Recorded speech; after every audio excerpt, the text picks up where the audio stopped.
You know, anything I do is through love. That's what I evolved to be. And that's what I'm doing right now. You feel me? So he got to look good going into it, because right now, in the public's eye, he don't look that good, bro. Oh, what'd he say? To describe Puffy in one word is a bitch. Outrages in 2023 could cloud Sean Diddy's previously extravagant presence. This year, a capture that totally overturned the Hollywood head honcho's vocation flipped around his business and notoriety. The disrupting subtleties were delivered to people in general in September following the capture of Dwayne Davis, famously known as Keefe D, an individual from the Southside Crips, on doubt of assisting with killing Tupac Shakur. Before he amazingly uncovered that Diddy was the cerebrums behind the hit tune highlighting Tupac and Suge Knight, Keefe D was a minor player in the hip jump industry. Interviews and Keefe D's journal Compton Road legend both affirm the terrible mental picture this allegation evoked. Sean asserted Diddy Brushes requested the hit, telling me, "Man, I need to dispose of them fellows," suggesting Tupac and Suge Knight. Keefe D's story was called ludicrous by Diddy, who completely denied these cases. Nonetheless, the twisting went on after that. A large number of S.A. cases additionally overturned Diddy's reality. The one from Kessie Ventura, his previous accomplice, overwhelmed him. In the wake of being hitched to looks over for over a decade, Kessie blamed him for mishandling her actually and physically. Music magnate Sean Diddy Brushes is confronting extreme cases in a new claim. Previous Danity Kane individuals Aubrey O'Day and Ware Richard straightforwardly moved Kessie in a sincere demonstration of help. With a strong last line, O'Day said, "I completely support Kessie." Being transparent about your cooperations with perhaps of the most persuasive individual in this field is troublesome. Two additional ladies blamed Diddy for rape toward the start of the 1990s, and the cases caused a lamentable PR issue. Diddy's safeguard group made light of the allegations, accentuating how serious they were and referring to them as created stories that made up the story that he had acted improperly over 30 years earlier. By and by, obviously, Diddy's standing was languishing. Via virtual entertainment, talks, discussions, and judgments broke out, uncovering a hazier side to Diddy and increasing the public's fury against him. With each new charge and piece of proof, Diddy's business is nearer to implode. The once unsurpassable legend is confronted with the possibility of a destroyed heritage and possibly legitimate challenges as the crowd observes the narrative of his breakdown work out progressively. Since destiny is flighty and can turn even the mightiest realms to disintegrate, Diddy's story in this article changes from one of win to one of awareness. Sean Diddy Brush's defeat is a convoluted and wild story that influences his work life as well as his own and monetary ones. The show began with a sensational and destroying section, the capture of his child Dewey. Justin Brushes, Diddy's oldest child, ended up in legitimate hot water in the wake of being discovered driving while intoxicated in Beverly Slopes. This event not just made Justin's mom, Misa Hilton, openly furious and frustrated, yet it additionally stood out to Justin's private matters. Hilton's reaction, which joined irritation with maternal fury, caused debate when it turned into a web sensation via online entertainment. She went after Diddy on Instagram in a line of since-erased messages, suggesting that he bore a portion of the fault for their child's disappointment. She expressed sharp and pointed things. "Simply, my child and the children are under my insurance now. Noah isn't the one to focus on. When somebody becomes acquainted with Jesus, it makes me exceptionally blissful." Her remarks in regards to Diddy's way of life and her analysis of it alluded to her profound discontent with their child's profession choice, which was purportedly affected by his dad's choices and public picture.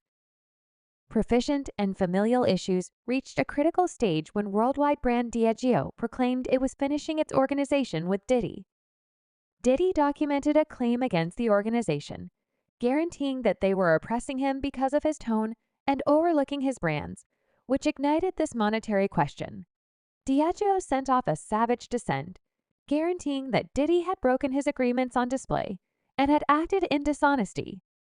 This joint effort was the foundation of Diddy's business realm. Consequently, its disintegration was annihilating and uncovered the gravity of his legitimate and monetary issues. Diddy's concerns in his own and proficient life immensely affected his adoration life. Youthful Miami, who was purportedly dating Diddy, declined after his legitimate issues.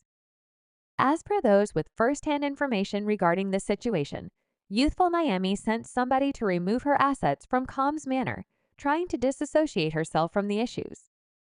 This little demonstration communicated Diddy's feeling of forlornness as his lawful and PR issues deteriorated and loved ones appeared to be keeping away from him.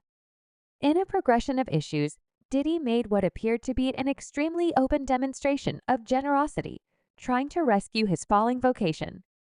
In the midst of a labyrinth of lawful and PR disasters, the music business person uncovered his apparently selfless choice to reestablish distribution freedoms for craftsmen associated with his terrible Kid Records mark. This appearing token of benevolence, notwithstanding, immediately blew up and uncovered the peaceful, muffled scorn that stewed underneath the outer layer of his once predominant strength.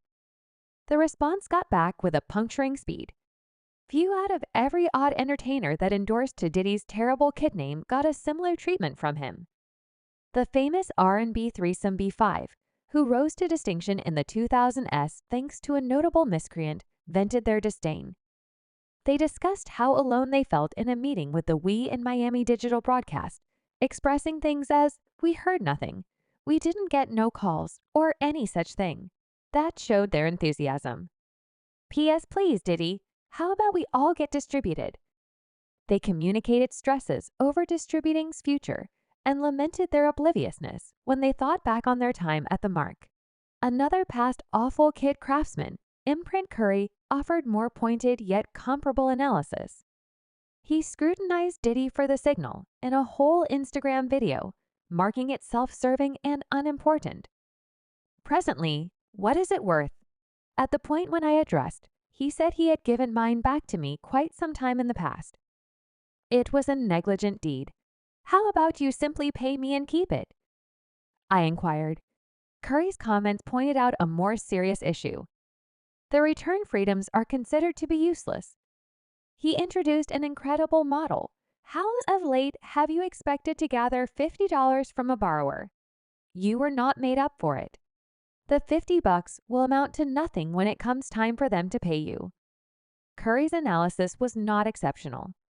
Diddy's previous business collaborations with his craftsmen gave a tangled image of what many saw to be his savage way of behaving. Curry analyzed Diddy's cunning business methodologies in her 2009 book, Playing with Fire: How Puff Consumed the Terrible Young Men of Hip Jump. His latest comments seemed to affirm his long-held convictions. More regrettable, Diddy had turned down a 9-figure proposition to buy the Terrible Kid assortment, selecting rather to offer back the specialist privileges.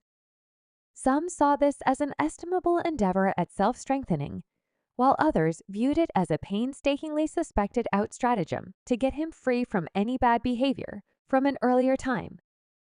In his comments on the circumstance, Diddy endeavored to evoke a feeling of reflection and change, as per a bulletin main story.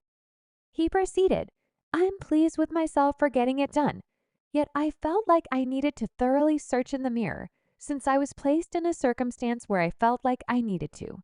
In the meantime, following quite a while of disappointment and charges of treacherous treatment, a few reasoned that these remarks implied very little.